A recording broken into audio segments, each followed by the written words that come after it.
I can't do this anymore. I went to my laptop, pulled out my resignation letter that had been there for 4 months, and took it to the HR office, and actually handed it in. Was I scared? Hell yes. I was scared out of my wits. But I thought to myself, if I keep listening to the counsel of my fear, I will die never knowing what greater man I could have become. I felt the fear, but I did it anyway. Ladies and gentlemen, sometimes for you to grow, you have to let go. This is when I started focusing on building the company that I had registered, which I had strategically named Premier Group, to sound massive and sophisticated. Yet I was the group. I started operation by opening departmental email addresses, ranging from accounting, finance, HR, and finally CEO's office. For 6 months,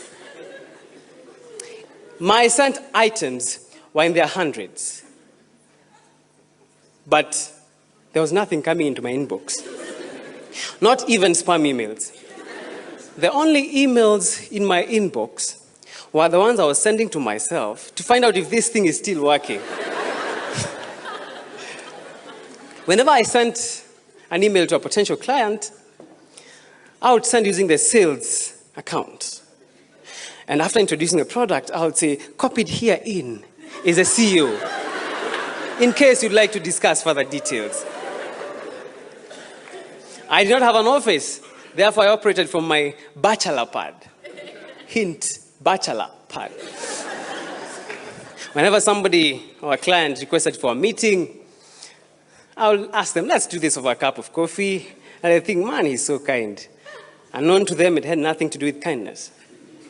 Whenever somebody called my office, his call would be picked at the reception. And the conversation would go something like this. Thank you for calling Premier Group. How may I help you?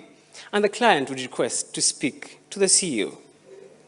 Then he would be told, kindly hold as I transfer you to the CEO. Guess who the receptionist was? That's right. I put them on hold, walk back and forth. Come back. This is the CEO's office. How may I help you? If the client was lucky, they would get to speak to the CEO.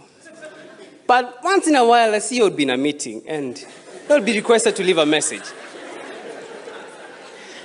And the client would hang up convinced that he had spoken to 3 different people. And I managed this by either changing my tone or my accent. That was foolish, right? But was it? I didn't have the resources to hire staff. I was all that I had.